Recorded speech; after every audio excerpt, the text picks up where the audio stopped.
Yes, तो Arrhenius acid और Arrhenius base के अंदर अ, जो H प्लस आयन आपका रिलीज करेगा, है ना, वो अरेनियस एसिड बोला जाएगा। जो OH माइनस आयन रिलीज करेगा वो अरेनियस बेस होगा। ब्रोमाइड एसिड के केस में क्या था, जो प्रोटॉन रिलीज करेगा वो ब्रोमाइड एसिड होगा, और जो प्रोटॉन को एक्सेप्ट करेगा वो आपका ब्रोमाइड बेस होगा। ठीक है, जिसमें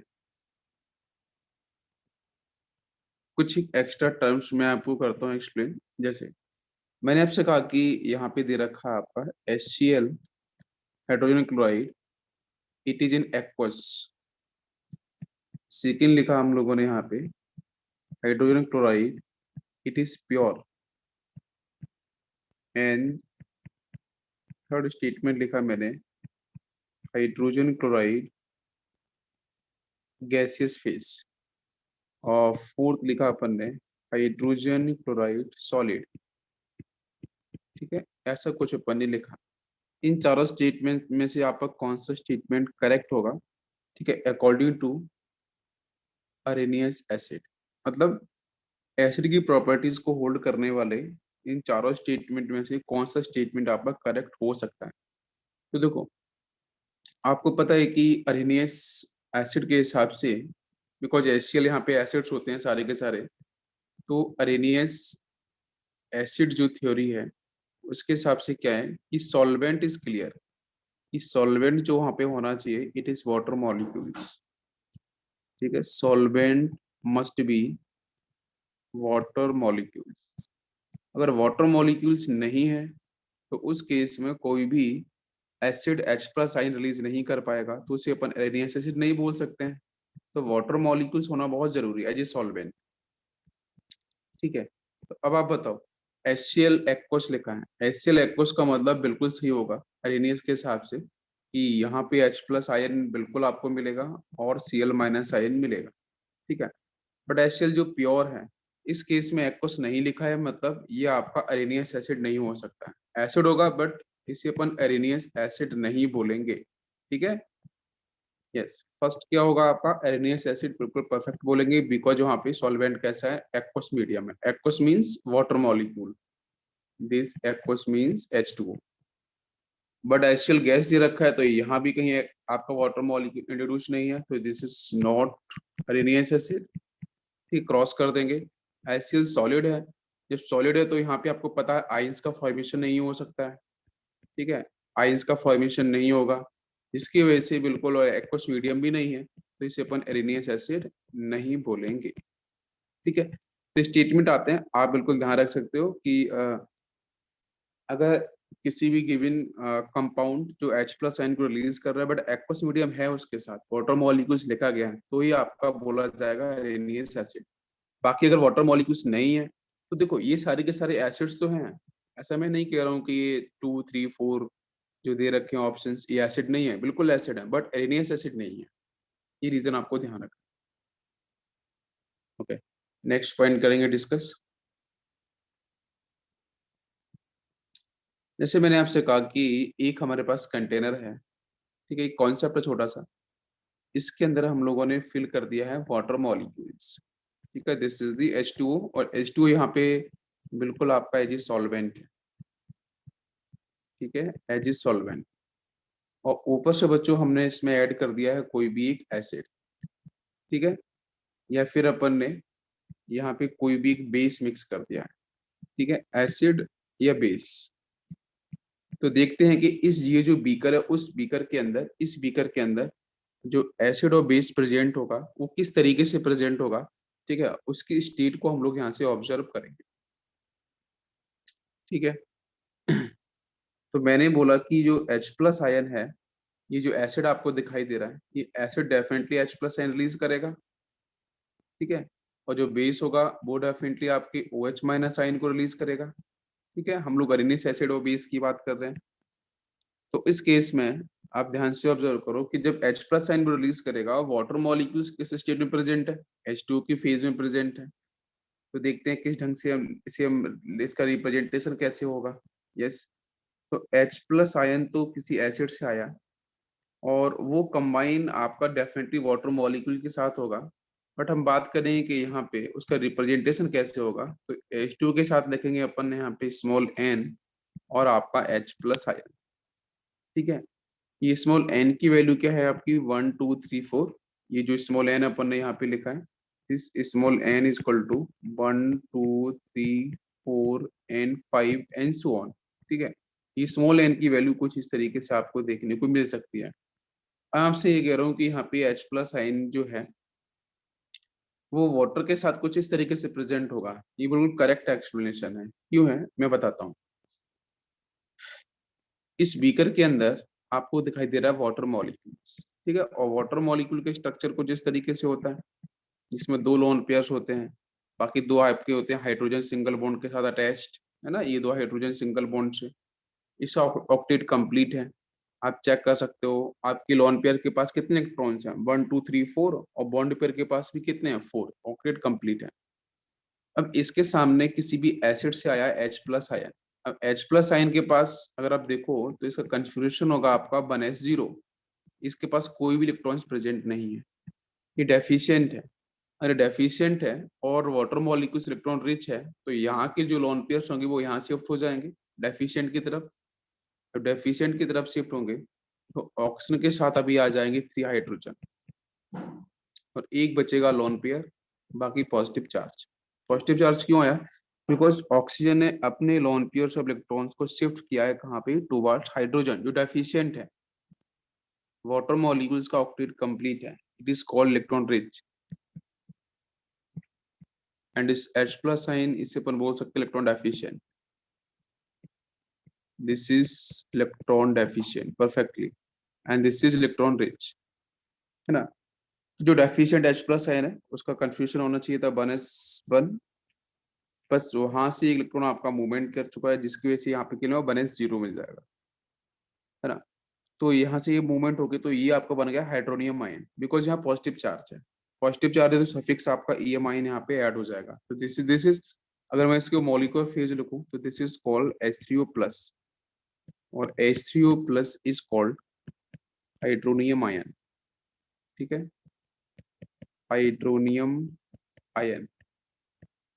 तो एक्चुअली में जो H प्लस आयन गया था वो H plus ion water molecule से जब कांटेक्ट में आया, किसी भी एसिड ने जब H प्लस आयन को निकाला और उस बीकर में वाटर मॉलिक्यूल था, जब उससे कांटेक्ट में आया तो कांटेक्ट में आने के बाद वो कुछ इस तरीके से H3O प्लस, है ना, इस तरीके से वो करेगा वहां पे एग्जिस्ट।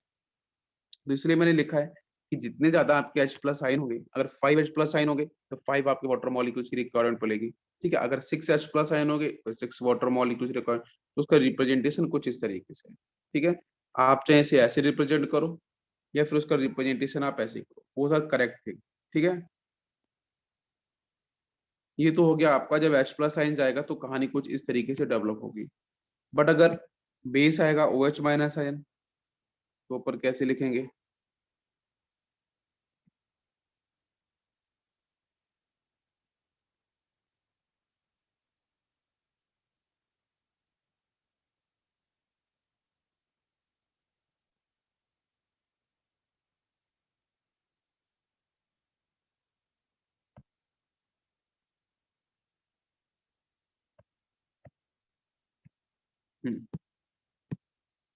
नेक्स्ट अपन डिस्कस कर रहे हैं कि उस बीकर में जो किस कोई भी बेस होगा, ठीक है, तो उस बेस से आएगा OH माइनस आयन।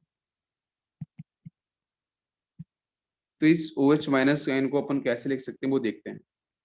तो OH माइनस आयन वो जो बीकर में प्रेजेंट होगा कुछ इस तरीके से कि H2 तो अपने N लिखेंगे, बाकी OH माइनस आयन। देखो बिल्कुल सिमिलर कॉन्सेप्ट है जैसे H प्लस आयन कैसे प्रेजेंट होगा वाटर मॉलिक्यूल्स के साथ, है ना। तो उसका भी रिप्रेजेंटेशन आपका यही था लगभग इसी तरीके से। मैं फिर से लिखता हूँ यहाँ पे H प्लस आयन अगर होगा तो वाटर मॉलिक्यूल का रिप्रेजेंटेशन आता है बहुत बार, आप ध्यान रखो एनसीईआरटी में गिवन है यहाँ से H प्लस आयन। अगर OH माइनस आयन प्रेजेंट होगा तो रिप्रेजेंटेशन कुछ इस तरीके से होगा, H प्लस आयन तो रिप्रेजेंटेशन ऐसा होगा। ठीक है, अच्छा अब मैं बात करता हूँ यहाँ पे जो स्मॉल n की जो वैल्यू है वो दोनों केस में वो वही है, n is equal to 1 2 3 4 and so on. ठीक है, और इसका रिजल्ट अपने लिखा था दिस इज H3O प्लस। अगर एक H प्लस आयन होगा ना, एक H plus ion combine with one water molecules, तो आपको मिलेगा H3O plus, it is called hydronium ion. ठीक है, इसी तरीके से बोल रहा हूँ कि जब OH माइनस आयन कंबाइन होगा तो इसका रिजल्ट क्या होगा, देखो दो हाइड्रोजन, एक हाइड्रोजन वहां पे, दो यहाँ पे, तो 3 हाइड्रोजन आने चाहिए, 3 हाइड्रोजन 2 ऑक्सीजन, मतलब H3O2 और -1 चार्ज। इस तरीके से इसको अपन बोलते हैं हाइड्रोक्सोनियम आयन। ठीक है, स्पेलिंग ध्यान रखना, हाइड्रोक्सोनियम आयन। ठीक है, हाइड्रोक्सोनियम आयन। फर्स्ट का नाम था हाइड्रोनियम, देखो इसे बोलते हैं हाइड्रोनियम, दोनों का अलग अलग नेमिंग सिस्टम है ना, वो ध्यान रखना। इसको अपन बोलते हैं हाइड्रोनियम आयन। अगर कहीं कहीं सी जगह लिखा है बच्चों हाइड्रोनियम आयन, इट मींस वो बात कर रहा है HCO प्लस के बारे में। और HCO प्लस आयन कैसे बनेगा, जब कोई H प्लस आयन बच्चों कंबाइन होगा किसी वाटर मॉलिक्यूल्स के साथ। बट अगर वो बात करता है कि हाइड्रोक्सोनियम आयन, तो उसका मतलब H3O2 माइनस 1 के बारे में बात कर रहे हैं। ठीक है, जब एक OH माइनस आयन एक वाटर मॉलिक्यूल से कनेक्टेड होगा तो बनेगा आपका 1 mole of hydroxonium ion. It is clear. तो H2 यहाँ पे कितना होगा, N, और बाकी OH माइनस आयन इस तरीके से। तो इन दोनों को नाम ध्यान रखो, हाइड्रोक्सोनियम आयन और हाइड्रोनियम आयन। क्लियर हो गया अच्छे से सभी को? यस।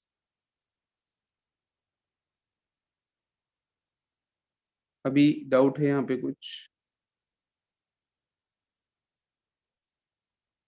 नहीं है। ठीक है, अब चलते हैं अपन नेक्स्ट थ्योरी पे। तो ये तो आपका क्लियर हो गया पूरा। ब्रोंस्टेड एसिड बेस थ्योरी भी हम लोगों ने एक्सप्लेन करी थी कि जब कोई प्रोटॉन को रिलीज करेगा किसी भी मीडियम के अंदर, it is called Bronsted acid. जब कोई प्रोटॉन को एक्सेप्ट करेगा तो it is called Bronsted base. ठीक। तो नेक्स्ट बच्चों थ्योरी यहाँ पे अपन लेने वाले हैं कि ब्रोंस्टेड एसिड बेस थ्योरी के अंदर ही एक नया पार्ट आता है, it is called conjugate acid base theory या कॉन्जुगेट एसिड बेस पेयर। ठीक है, तो ये थ्योरी बड़ी इंपॉर्टेंट है कि कॉन्जुगेट एसिड बेस थ्योरी है ना, वो क्या है एक्चुअली में। और मैं आपको बोल देता हूँ कॉन्जुगेट एसिड बेस थ्योरी बच्चों किसको लेके है। तो ये बिल्कुल आपका जो हम लोग पढ़ेंगे ब्रोंस्टेड एंड लॉरी कॉन्सेप्ट। ठीक है, तो ब्रोंस्टेड एंड लॉरी कॉन्सेप्ट की जो बात कर रहे हैं अपन, उसी थ्योरी के अंदर ही आपकी आती है कॉन्जुगेट एसिड बेस थ्योरी। तो conjugate acid base theory actually में है क्या, वो मैं पहले एक्सप्लेन कर देता हूँ। तो जो बच्चों एसिड और बेस अगर जिनमें डिफरेंस H प्लस आयन का होता है, डिफरेंस किसका हो, H प्लस आयन का, 1 H प्लस आयन का, मतलब ऐसे एसिड और बेस जिनमें अगर डिफरेंस किसका हो, 1 H प्लस आयन का, तो डेफिनेटली उसे अपन क्या बोल सकते हैं कि वो आपके एसिड बेस पेयर, ये कॉन्जुगेट एसिड बेस पेयर को रिप्रेजेंट करेंगे। पहली कंडीशन, ठीक है, कि डिफरेंस होना चाहिए 1 H प्लस आयन का। तो ऐसे पेयर्स को अपन क्या बोलेंगे, conjugate acid base pair. Pair मतलब this is conjugate acid base pair. ठीक है, 1 H प्लस आयन का डिफरेंस। सेकेंड डेफिनेशन की बात करें तो यहाँ पे कॉन्जुगेट एसिड किसे बोलेंगे, तो कॉन्जुगेट एसिड जो वर्ड है, कॉन्जुगेट एसिड ना, ए मतलब एसिड है, तो कॉन्जुगेट एसिड किसको रिप्रेजेंट करता है, तो मैं लिखूंगा यहाँ पे conjugate acid of A base is formed by taking H plus ion. ठीक है, मैं एक बार फिर से बोलता हूँ, तो कॉन्जुगेट एसिड की बात कर रहे हैं अपन, है ना। तो कॉन्जुगेट एसिड किससे बनेगा, तो कॉन्जुगेट एसिड बच्चों किसी बेस से बनता है। ठीक है, रिवर्स होता है। अभी थोड़ी देर बाद में अभी बात करूंगा कॉन्जुगेट बेस की डेफिनेशन क्या होगी। तो कॉन्जुगेट बेस किससे बनेगा, तो एसिड से बनेगा। ठीक है, तो डेफिनेशन में होगा इसका कि conjugate base of N acid of N acid is formed by releasing, ठीक है, रिलीजिंग H प्लस आयन, ठीक है, H प्लस आयन। तो देखो मैं यहाँ पे टर्म बड़ा इंपॉर्टेंट, इजी सा है, आप समझो, इसे कनेक्ट कनेक्ट कर सकते हो, है ना, दोनों को, कॉन्जुगेट एसिड को कॉन्जुगेट बेस को।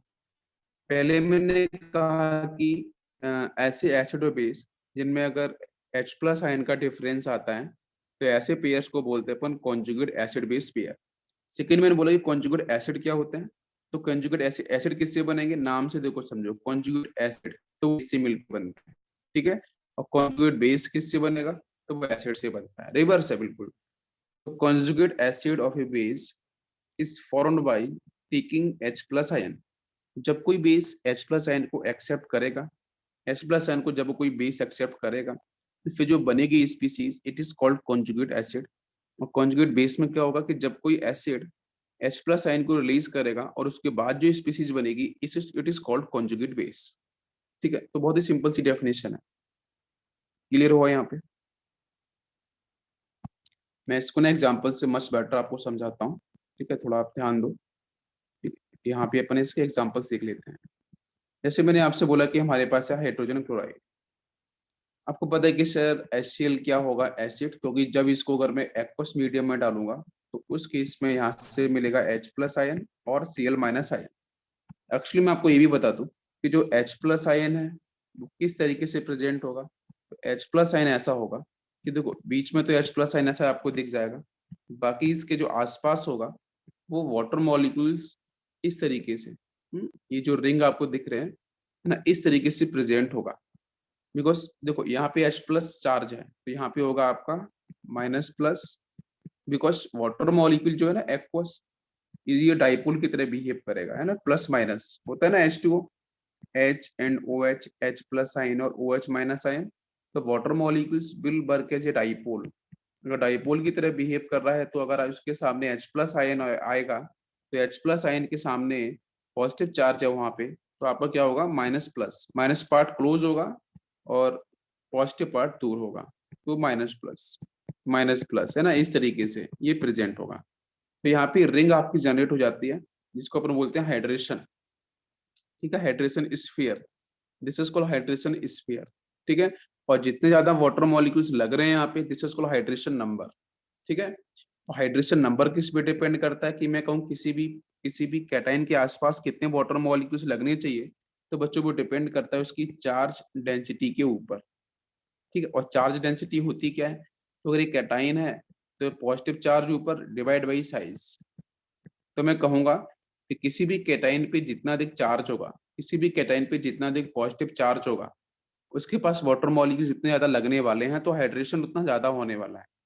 और जिस भी गिवन कैटाइन के पास साइज छोटा होगा, तो मतलब अगर जितने अधिक वाटर मॉलिक्यूल्स लगने चाहिए, तो मैक्सिमम हाइड्रेशन कंडीशन क्या होगी, मैक्सिमम हाइड्रेशन कंडीशन हो गई कि उसके पास जो पॉजिटिव चार्ज है वो अधिक से अधिक होना चाहिए और उसका साइज बहुत ही छोटा होना चाहिए। तो ऐसे कैटाइंस जिनके साइज छोटे होते हैं, जिनके पास पॉजिटिव चार्ज मैक्सिमम होता है, डेफिनेटली उनका हाइड्रेशन उतना ही ज्यादा होता है।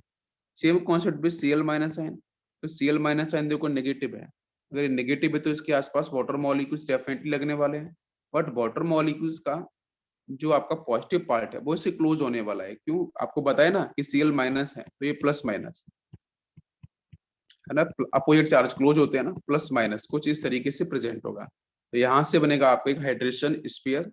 और यहाँ से फिर से वही कॉन्सेप्ट है कि कितने अधिक वाटर मॉलिक्यूल्स लगेंगे यहाँ पे, नंबर्स कितना ज्यादा होगा, तो वो डिपेंड करेगा फिर से इसकी चार्ज डेंसिटी पे। और चार्ज डेंसिटी का मतलब यहाँ पे नेगेटिव चार्ज, बिकॉज Cl पे नेगेटिव चार्ज होता है ना Anion पे, तो negative charge divide by size. तो फिर से वही कॉन्सेप्ट आ गया कि जितना अधिक आपका नेगेटिव चार्ज होगा और साइज छोटा होना चाहिए, तो नेगेटिव चार्ज अधिक, साइज छोटा, तो वहां पे हाइड्रेशन उतना ही ज्यादा होगा। बिल्कुल समझ में आ रहा है, इट इज इजी। तो मतलब HCl वाटर मॉलिक्यूल्स में किस तरीके से प्रेजेंट होता है और इस पे कितने वाटर मॉलिक्यूल्स लग सकते हैं, वो डिपेंड करेगा उसकी चार्ज डेंसिटी के ऊपर। ये पॉइंट क्लियर हुआ ना अभी, क्योंकि हम लोग बात कर रहे थे कॉन्जुगेट एसिड बेस पेयर की। तो मैंने कहा कि कॉन्जुगेट एसिड जो कॉन्जुगेट एसिड बेस पेयर होता है, उनकी अगर डिफरेंस की बात करी जाए तो वहाँ पे आपको H प्लस आयन का डिफरेंस देखने को मिलता है। ठीक है। अच्छा, हम लोग डेफिनेशन की बात करें कॉन्जुगेट एसिड क्या होगा, तो कॉन्जुगेट एसिड डिफाइन होता है बेस से और कॉन्जुगेट बेस डिफाइन होता है किसी भी एसिड से। यस। अब मैंने आपके सामने लिखा है कि HCl एसिड जो बच्चों एक H प्लस आयन को रिलीज कर रहा है। तो देखो HCl तो समझ में आ गया सर कि ये प्रोटॉन को रिलीज कर रहा है, तो HCl डेफिनेटली क्या हो जाएगा, एसिड। तो एसिड से क्या बनता है, कॉन्जुगेट बेस। तो देखो जो उसने H प्लस आयन को निकाल दिया, यस निकाल दिया, तो बचा क्या है, ये Cl माइनस आयन। तो this Cl minus is ion is called conjugate base. तो आपसे बोला जाए कि Cl minus is a conjugate base, तो इसका एसिड क्या होगा, तो इसका एसिड होगा HCl। आप रिवर्स कर सकते हो कि जो कॉन्जुगेट बेस बना है ना, उसमें आप H प्लस आयन को लगा दो, because conjugate acid base pair में डिफरेंस किसका होता है, H प्लस आयन का ना। तो कॉन्जुगेट बेस अगर Cl माइनस आयन है तो उसमें एक H प्लस आयन लगा दो, तो आपको HCl भी समझ में आ जाएगा। ये HCl गिवन है तो HCl अगर आपका एसिड है, बिकॉज H प्लस आयन दे रहा है, प्रोटॉन को दे रहा है, प्रोटॉन को दे रहा है, इसका मतलब डेफिनेटली आपका यहाँ पे कॉन्जुगेट जो यहाँ पे आपका एसिड होगा। तो H प्लस आयन देने के बाद जो स्पीसीज बनती है वो डेफिनेटली क्या होगी, कॉन्जुगेट बेस बोली जाएगी। जैसे मैं और आपको लिख के दिखाऊं, जैसे मैंने कहा यहाँ पे अमोनिया है, यहाँ पे H प्लस आयन है। तो देखो अमोनिया के पास क्या है, यहाँ पे लोन पेयर है, एक इलेक्ट्रॉन रिच है, ये ऑक्टेट कंप्लीट है।